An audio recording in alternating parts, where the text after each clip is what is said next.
जो 40-50 साल में जीन्स उन्स कोट वोट पहने के घूम रहे थे उतार रही है। अगला चुनाव अगर जीत जाएगी तो चड्डी बनियान सब उतार देगी। कितना आंदोलन किया देश में, बिल्कुल कितना आंदोलन किया। तो ये समझने की बात है कि सिर्फ नेता नहीं, समाज जब ताकतवर बनेगा तब जाके नेता का भी पीएम सीएम बन सकता है। सिर्फ एक चुनौती में पूरे दलित समाज को मैं दे रहा हूँ और पिछड़ो समाज को कि डॉक्टर अंबेडकर ने कौन सी सरकार बनवा के 340, 341, 342 संविधान में लाया, ये मुझे बता दे। इसमें बैंकर्स हो, इंडस्ट्रियलिस्ट हो, प्रोफेशनल्स हो, लॉयर हो, एडवोकेट्स हर क्षेत्र में राज करने वाले वो होता है रूलिंग समाज। समाज। अब ब्राह्मण कोई कह रहा है कि मैं प्रधानमंत्री बनूंगा देश का, या सिर्फ उनको अपने जात का नेता चाहिए, उनको बच्चों के लिए स्कूल नहीं चाहिए, कॉलेज नहीं चाहिए, यूनिवर्सिटी नहीं चाहिए, भागीदारी नहीं चाहिए, सोशल जस्टिस नहीं चाहिए, बिजनेस नहीं चाहिए, ठेका नहीं चाहिए। ये तो समाज को रिस्पॉन्ड करना होगा ना। तो एक तरफ पार्टी के अंदर लड़ना है और दूसरे तरफ जो उनके ओपोनेंट है आरएसएस, बीजेपी, उससे भी उससे ज्यादा फोर्सफुली लड़ना है।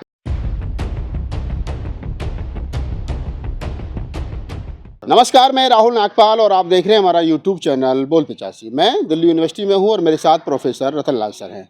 राहुल गांधी की भारत जोड़ो न्याय यात्रा और न्याय यात्रा के 5 न्याय, नारी न्याय, युवा न्याय, किसान न्याय, भागीदारी न्याय और श्रमिक न्याय। 66 दिन की ये यात्रा और 6713 किलोमीटर का सफ़र और 110 डिस्ट्रिक्ट तय करके 17 तारीख को मणिपुर से चल करके मुंबई ये यात्रा खत्म हो रही है। यात्रा में राहुल गांधी ने जो न्याय उठाए हैं उनमें एक भागीदारी न्याय, यानी काशीराम साहब और बसपा के शुरुआती के दौर और बहुजन नायक जितने हुए वो कहते थे जितनी जिसकी संख्या भारी उतनी उसकी हिस्सेदारी। आज राहुल गांधी वो बात उठा रहे हैं। क्या कारण है? कांग्रेस सुधरी है या जो बहुजन महापुरुषों के विचार की राजनीतिक दल थे वो बिगड़ गए? सर, कैसा देखते हो राहुल गांधी के 5 न्याय? सुधरने का मामला नहीं है, समझने का मामला है। समझने का मामला, ठीक है। देखिए, राहुल गांधी जिस घर में पैदा हुए हैं जी, देश के बड़े फैमिली में पैदा हुए, तो जाति व्यवस्था का जो दंश होता है वो समझने में उनको काफ़ी वक्त लगा, क्योंकि वो आसपास उनके साथ कभी न कोई भेदभाव हुआ होगा न कुछ हुआ होगा। जो है दादी prime minister, Jawaharlal Nehru prime minister थे, पापा प्राइम मिनिस्टर, तो उस फैमिली में पैदा हुए हैं, तो थोड़ा समझने में वक्त लगा होगा। और ये मैं समझता हूँ कि अभी गिनती करो उनका कैंपेन भी चल रहा है। मैं तो उनके समर्थन में मैंने कहा भी है कि गिनती होनी चाहिए, गिनती करो, कास्ट सेंसस करो। थोड़ा सा आप इसको ऐसे समझेंगे तो ज़्यादा बेहतर तरीके से समझ पाएंगे। सम्राट अशोक ने धम्म लाया। धम्म जब लाया तो उसके पीछे हम लोग जब पढ़ते हैं, जब पढ़ाते हैं इतिहास, तो कहते हैं किसी को पढ़ने से पहले उसका इमीडिएट बैकग्राउंड पहले पढ़ो। बिल्कुल। तो सम्राट अशोक के घर में देखिए उनके जो चंद्रगुप्त थे वो जैन धर्म अपना लिए थे, उनके फादर जो है आजीवक धर्म अपनाए थे, उनके घर में जो है ग्रीक रानियां भी थी। तो घर का माहौल थोड़ा फ्रीयर था, थोड़ा फ्री था।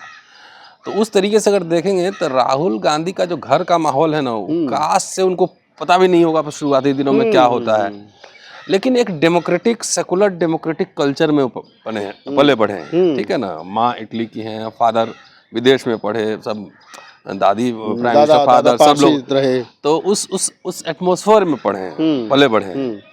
लेकिन जब होता है ना कि चुनाव बहुत कुछ सिखलाता है। आप जब चुनाव लड़ने जाएंगे तो आप जितना किताब पढ़े से ज्यादा आप सीख के आएंगे। बिल्कुल। तो 2 बार चुनाव लड़े, तीसरा टर्म है शायद, जहाँ तक मुझे ध्यान आता है, या चौथा टर्म है। तो जब वो लोगों से मिल रहे हैं, जब देखिए कोई भी गांधी आए तो गोखले ने उनको क्या कहा कि पहले भारत की यात्रा करो, भारत की यात्रा करो। तो भारत की यात्रा उन्होंने की, तो भारत के मर्म को, उसके नब्ज को समझा। और मेरी तो ये समझ है कि कोई भी यात्रा अनपेड नहीं होता है, उससे कुछ ना कुछ आपको लाभ मिलता है। लेकिन अडवाणी जी की जो रथ यात्रा उसका लाभ अब मिल रहा है। ठीक है। या अभी जगन मोहन रेड्डी हैं, वो भी यात्रा करके ही आए हैं। काशीराम साहब की साइकिल यात्रा लाभ मिला। बाबा साहब ने कालाराम मंदिर और वगैरह वगैरह बहुत सारे, तो सारा वो लाभ मिलता है। तो ये जो यात्रा कर रहे हैं और लोगों से मिलते जुलते भी हैं, हम भी मिले हैं 2 बार, तो अभी हाल फिलहाल, पहले भी 2-3 बार मुलाकात हुई है, लेकिन किसी दिन हम लोग बैठ के 1 आध घंटा बात कर रहे हैं, तो अब उनकी समझ में जो है ना बहुत परिपक्वता आई है। भारत के समाज के इसके नब्ज को वो बेहतर तरीके से समझ रहे हैं। तो मुझे लगता है कि चूंकि फ्रीयर माहौल है घर का, बिल्कुल, और अब समझ बढ़ी है, तो वो राहुल गांधी के अंदर नेचुरल आ रहा है। आपने जो पहले शब्द कहा कि क्या कहा था आपने, मतलब जो जिस प्रकार से उन्होंने दिखावट हाँ। है ना, तो वो समझ की बात है वो। तो वो नेचुरल आ रहा है, कोई बनावटी नहीं है कि हमको वोट लेना है और वोट देंगे। जाहिर है कि राहुल गांधी के सामने बहुत चुनौतियां हैं, और चुनौतियां ये है कि अगर वो सामाजिक न्याय की बात कर रहे हैं तो सबसे पहले तो उनको अपने पार्टी के अंदर युद्ध करना पड़ेगा। हाँ, ये बड़ी बात कही आपने, क्योंकि पार्टी में भी ऐसे लोग हैं जिनका आधा परिवार इधर और आधा परिवार उधर है। नहीं, जो इधर है उनका मन भी उधर ही है। हाँ, उनका मन भी उधर ही है। जो इधर हैं उसमें से बहुत लोग अगर एक्सरे करवाइएगा या नार्को टेस्ट करवाइएगा तो कहीं ना कहीं वो दिख जाएगा। तो सबसे बड़ी चुनौती है कि अपने पार्टी के अंदर वैचारिक युद्ध लड़ने का। ठीक है, जो बात कह रहे हैं आप उनके ट्विटर पे जाकर देखिए, है ना, उनके फेसबुक वॉल पे जाके देखिए, यूट्यूब पर जाके देखिए, कितने कांग्रेसी नेता उसको रीट्वीट करते हैं। खाली ये आप सर्वे कर लीजिए। रीट्वीट करते हैं। अब देखा ये भी गया कि जो उनके प्रवक्ता हैं वो टीवी पर बैठकर उन्हीं की बात नहीं दोहरा रहे हैं, ना बोलते हैं, ना भाषण में बोलते। इवन राहुल गांधी के सामने भी मंच पे जो रहते हैं लोग, नेता लोग कांग्रेस के, वो भी उस लाइन पे नहीं बोलते हैं।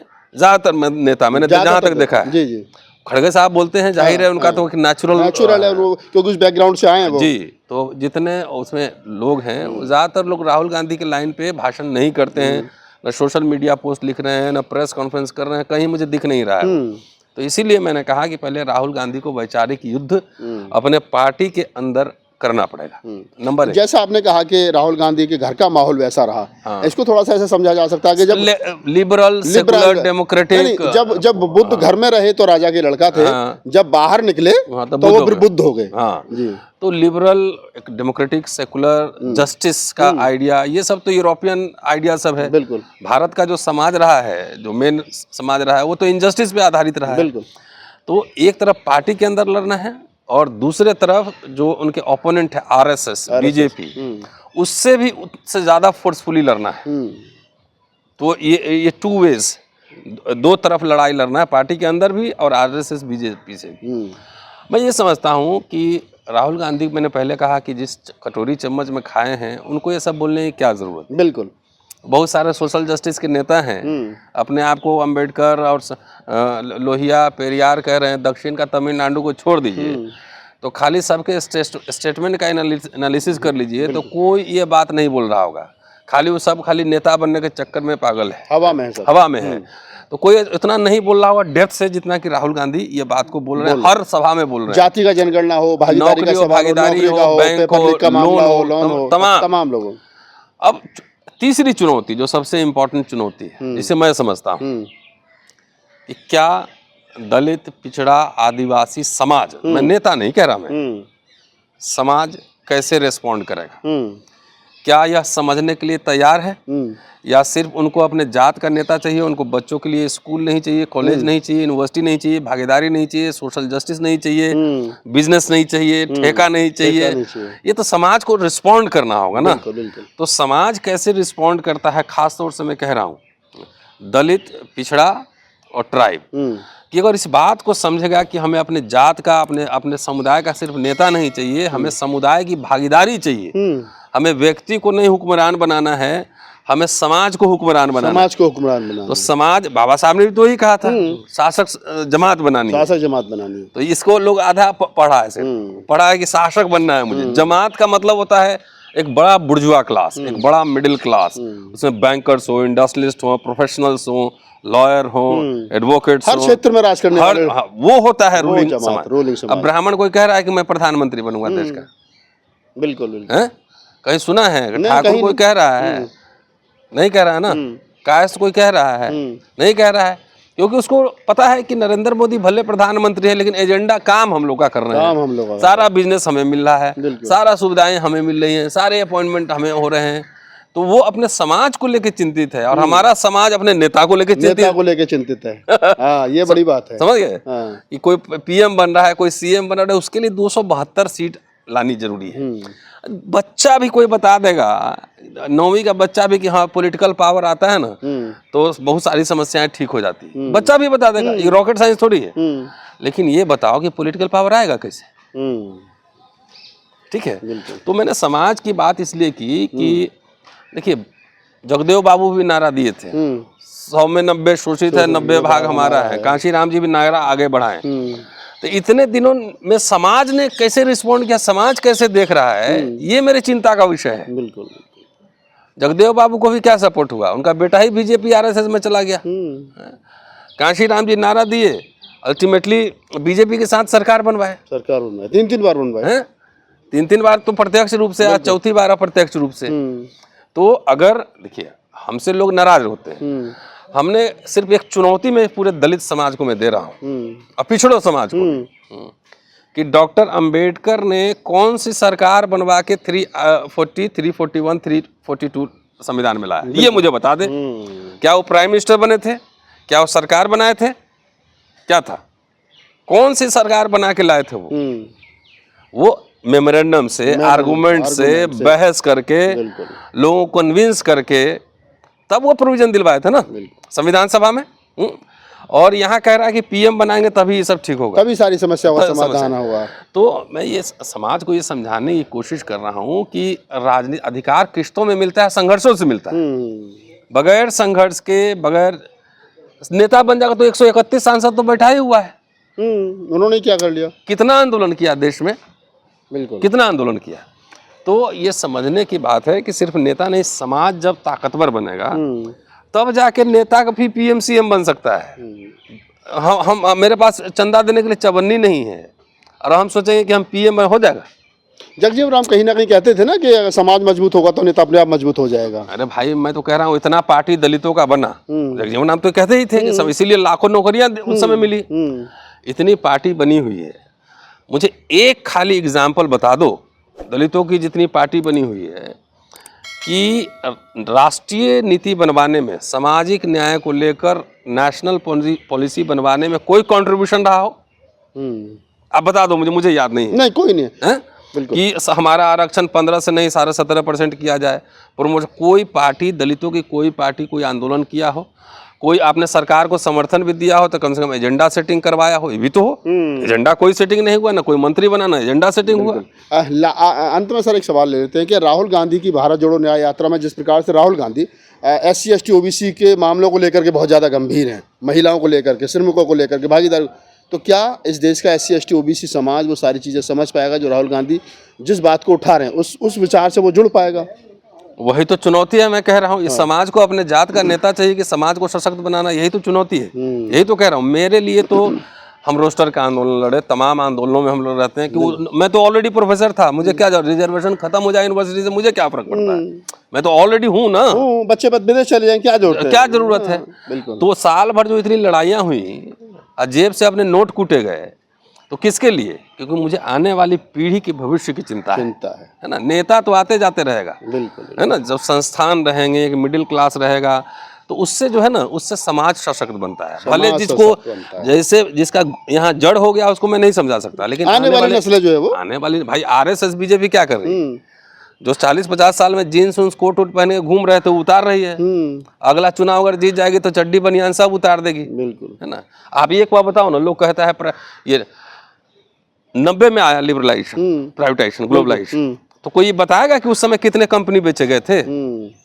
तो नहीं, कांग्रेस लेकर आई थी, तो कितने, एक भी नहीं बिका था। ये बेचने का काम, बेचाईकरण का काम जो है ना, ये अटल बिहारी वाजपेयी ने शुरू किया था, जिसने डिसइन्वेस्टमेंट मंत्रालय बनवाई थी। ठीक है जी। तो बैंक के नेशनलाइजेशन से आपको नौकरी मिली। अब बैंक हो जाएगा प्राइवेट तो बस बनियान उतर गए। PSUs बने तो आपको नौकरी मिली, PSU प्राइवेटाइज कर दो, बनियान उतर जाएंगे। तो मैं तो नेता उतार के छोड़ो, नेता जिनको PM CM MP बनना है बनते रहो। मैं तो समाज को आगाह कर रहा हूँ कि ऐसे लोग जो कम से कम लग रहा है जिसमें संभावना, मैं कह रहा हूँ राहुल गांधी में संभावना अगर है, तो अगर जितना बोल रहे हैं उसका 50% भी अगर कर दें तो समझो कि एक दूसरी क्रांति हो जाएगी। दूसरी क्रांति हो जाएगी। जितना वो कह रहे हैं 50% भी लागू हो जाए। इसलिए मैं कह रहा हूँ कि राहुल गांधी के सामने 3 चुनौतियां हैं। पहला चुनौती पार्टी के अंदर उनको वैचारिक युद्ध करना है। दूसरा चुनौती RSS BJP से लड़ना है। और तीसरी चुनौती कैसे SC ST OBC समाज को अपने तरफ मोबिलाइज करेंगे। इसके लिए जरूरी है, कैसे विश्वास, इसके लिए जरूरी है कि सिर्फ राहुल गांधी के कहने से नहीं होगा। आप जहाँ जहाँ घूम रहे हैं वहाँ से कम्युनिटी लीडर्स निकालिए, विभिन्न समुदायों के लीडर्स आए आपके साथ मंच पे जाएं, अपने समुदाय को एड्रेस करें, अपने समुदाय को बताएं कि हमें school, college, university, public sector unit जरूरी है, क्योंकि इसी से हमारा एक नौकरी पेशा वर्ग बना था और वो संभावना सबके लिए थी। मजदूर का बच्चा भी कलेक्टर बन सकता है, बिल्कुल। वो संभावना आरएसएस संभावना ही खत्म कर रही है। School, college, university, public sector unit खत्म, SC ST OBC अपने आप खत्म, मजदूर बन गया। तो आप प्रोफेसर रतनलाल सर हैं, दिल्ली यूनिवर्सिटी के हिंदू कॉलेज में इतिहास के प्रोफेसर हैं।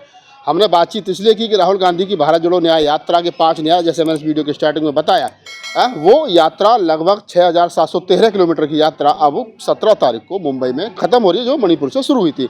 उसमें ज़्यादातर मसले जो है वो SC ST OBC से संबंधित राहुल गांधी ने उठाए हैं और उन्होंने मुखर होकर के कहा है। उन्होंने जाति के आधार पर पत्रकारों से पूछा में दलित कितने हैं, OBC बच्चे को गले से लगाना, खड़े होकर के बोलना और जाति 85% 88% समाज को मतलब जागरूक करना, उनको गिनवाना, तुम्हारी संख्या इतनी है। और यहाँ तक उन्होंने कहा कि सारा मीडिया जो है वो मोदी के बेटे की शादी में रिहाना का डांस दिखा रहा है, लेकिन मैं रोड पर खड़े होकर के तुम्हारे लिए लड़ रहा हूँ। इस पूरी बातचीत के बारे में आपकी क्या प्रतिक्रिया हमें कमेंट सेक्शन में बताइए, और अगर आपका कोई सवाल है तो हमें लिख लीजिए rahulnagpal@gmail.com पर। धन्यवाद।